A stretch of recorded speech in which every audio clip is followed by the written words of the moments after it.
پہلے سین میں ہم دیکھتے ہیں کہ ایک بس دنیا پور کے بارڈر کی طرف جا رہی ہوتی ہے۔ بس کا کنڈکٹر ایک مسافر سے دنیا پور بارڈر کراس کرنے کے لیے بھتہ مانگتا ہے۔ وہ شخص اس سے کہتا ہے کہ اس نے دنیا پور سے آگے نہیں جانا بلکہ وہ دنیا پور کا نیا SHO ہے۔ اگلے سین میں ہم دیکھتے ہیں آدم خاندان کی حویلی میں آدم خاندان کا بڑا بیٹا نایاب پیسوں کا لین دین کر رہا ہوتا ہے۔ وہاں پر موجود ایک لالا نامی شخص اس کو کچھ رقم کم ادا کرتا ہے۔ تبھی وہاں نوروز خاندان کا سربراہ نوروز آدم آتا ہے۔ نوروز کے پوچھنے پر لالا ساری رقم ادا کر دیتا ہے۔ یہ دیکھ کر نایاب بہت غصہ ہوتا ہے کہ اس کے کہنے پر اس نے رقم نہیں ادا کی۔ نوروز وہاں اپنے بیٹے نایاب کو روکتا ہے۔ اگلے سین میں نوروز خاندان کھانا کھا رہا ہوتا ہے۔ وہاں نایاب کہتا ہے اگر میں آج گولی چلا دیتا تو آئندہ کوئی بھی ویپاری کم پیسے نہیں دیتا۔ اب نایاب کی دادی اس سے کہتی ہے گولی چلانے سے زیادہ اہم ہوتا ہے گولی چلنے کا ڈر، جس سے لوگ آپ کی عزت بھی کرتے ہیں۔ اب ہم دیکھتے ہیں نایاب اور اس کا چچا لالا کو سبق سکھانے کا منصوبہ بنا رہے ہوتے ہیں۔ وہاں نایاب کو اس کے بندے فون کر کے بتاتے ہیں کہ نیا SHO آ چکا ہے۔ نایاب اس کو اپنے پاس لانے کو کہتا ہے تو نایاب کے گنڈے SHO کو اغوا کر لیتے ہیں۔ پھر ہمیں ریس کا منظر دکھایا جاتا ہے جہاں پر نواب خاندان کا بیٹا فرہاد بھی موجود ہوتا ہے۔ اس ریس میں شامیر بھی حصہ لے رہا ہوتا ہے جو کہ نایاب کا چھوٹا بھائی ہے۔ شامیر جیت کے قریب ہی ہوتا ہے لیکن اس کی بائک کے سامنے ایک بچہ آ جاتا ہے جس کو بچاتے ہوئے وہ گر جاتا ہے اور زخمی ہو جاتا ہے اور ریس بھی ہار جاتا ہے۔ ریس ہارنے کے بعد شرط کے مطابق نایاب کو فرہاد دھول چاٹنے کا کہتا ہے۔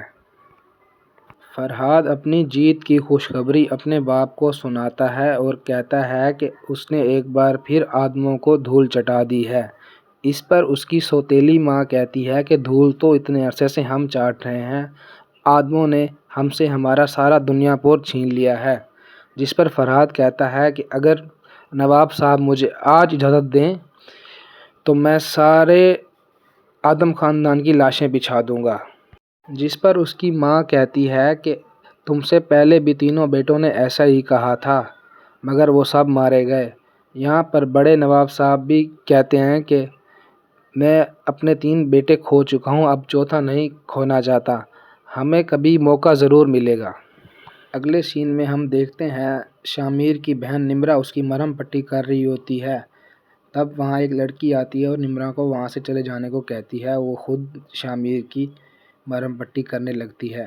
شامیر اسے کہتا ہے کہ اس کا یہاں پر کوئی دل نہیں لگتا، وہ ان سب چیزوں سے اکتا گیا ہے، یہ مار دھاڑ خون، اب یہ سب چیزیں بند ہونی چاہیے۔ اگلے سین میں ہم دیکھتے ہیں نوروز صاحب کا خاص آدمی ان سے MNA کی ملاقات کا پوچھتا ہے۔ وہ کہتے ہیں اسے کل گھر پر بلا لو۔ پھر وہاں نوروز کی بیوی آتی ہے اور اسے کہتی ہے آپ کا رویہ نایاب کے ساتھ اچھا نہیں ہے۔ نوروز اسے کہتا ہے کہ نایاب ابھی کم عقل ہے، شاید ہمارا چھوٹا بیٹا ہی کچھ عقل والا نکل آئے۔ اگلے سین میں ہم دیکھتے ہیں کہ نوروز کی بیٹی نمرا کسی لڑکے کے ساتھ خوشخبریوں میں مصروف ہوتی ہے۔ جب وہ لڑکا وہاں سے جانے لگتا ہے تو باہر اس کو اس کا باپ ملتا ہے جو کہ وہی گنجا آدمی ہے جو نوروز صاحب کا خاص آدمی ہے۔ وہ اسے کہتا ہے وہ گھر جائے، وہ اس سے وہیں آ کر بات کرے گا۔ اگلے سین میں ہم دیکھتے ہیں فرہاد اپنی بہن انا سے ملنے آتا ہے۔ انا اسے اپنے ویزے کے بارے میں پوچھتی ہے اور وہ کہتی ہے اس کا یہاں بالکل دل نہیں لگتا، وہ اس لڑائی جھگڑے سے چھٹکارا حاصل کرنا چاہتی ہے۔ تب فرہاد اس کو بتاتا ہے کہ اس کا ویزا آ چکا ہے، وہ آج رات کی مہمان ہے، کل وہ ملک سے باہر جا سکتی ہے۔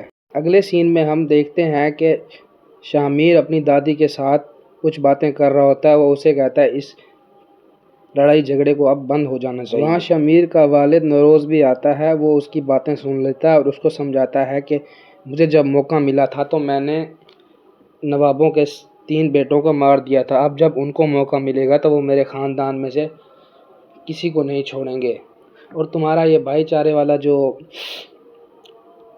نظریہ ہے یہ اچھا ہے مگر اس کے لیے برابری ضروری ہوتی ہے، شیروں اور کتوں میں کبھی برابری نہیں ہو سکتی، اس لیے ہمیں ہر وقت تیار رہنا چاہیے، جس کو بھی موقع ملے گا وہ پہلے وار کر دے گا۔ اگلے سین میں ہم دیکھتے ہیں کہ نایاب اور اس کا چچا لالا کو سبق سکھانے کے لیے اس کی دکان پر اس کو ڈرا دھمکا رہے ہوتے ہیں۔ لالا اپنی غلطیوں کی معافی مانگتا ہے اور تحفے میں نایاب کو بہترین سی گن دیتا ہے۔ اتنے میں وہاں کچھ مسلح افراد حملہ کر دیتے ہیں جس میں لالا کو بھی گولی لگ جاتی ہے۔ نایاب فوراً اپنی حویلی کی طرف جاتا ہے تاکہ اپنے بندوں کو ساتھ لے کر وہ ان حملہ آوروں کی طرف جائے۔ ادھر حویلی پہ شامیر اور وہ گنجا آپس میں باتیں کر رہے ہوتے ہیں۔ شامیر کو وہ سمجھاتا ہے کہ یار تم اس دلدل میں پھنس چکے ہو، تمہیں اب یہیں رہنا چاہیے، باہر جانے کے سپنے چھوڑ دو۔ اتنی دیر میں وہاں پر نایاب کے گنڈے ایس ایچ او کو لے کر آتے ہیں۔ جب شامیر کو پتہ لگتا ہے کہ یہ ایس ایچ او ہے تو وہ اس کی بہت رسپیکٹ کرتا ہے اور اسے گاڑی سے اتارتا ہے۔ اتنی دیر میں وہاں پر نایاب بھی پہنچ جاتا ہے اور وہ وہاں سے اپنے ساتھیوں کو لے کر حملہ آوروں کی طرف جانے لگتا ہے۔ شامیر اور گنجا اس کو بڑے روکنے کی کوشش کرتے ہیں لیکن وہ نہیں مانتا۔ آخرکار شامیر بھی اس کے ساتھ چل لیتا ہے۔ نایاب نوابوں کی حویلی پہ پہنچتے ہی فائرنگ شروع کر دیتا ہے جس سے سب چوکنا ہو جاتے ہیں۔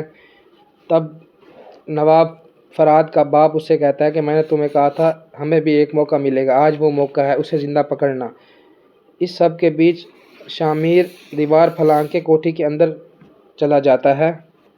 وہاں وہ ایک کمرے کے پاس سے جیسے ہی گزرنے لگتا ہے تو انا اسے چاقو کے ساتھ وار کرتی ہے جس سے وہ زخمی ہو کر نیچے گر جاتا ہے، اور دوسری طرف کافی بندے زخمی اور ہو چکے تھے گولی لگنے کی وجہ سے۔ وہاں نایاب بھی زخمی حالت میں پڑا تھا جسے فرہاد گھسیٹ کر اپنی کوٹھی میں لے جاتا ہے۔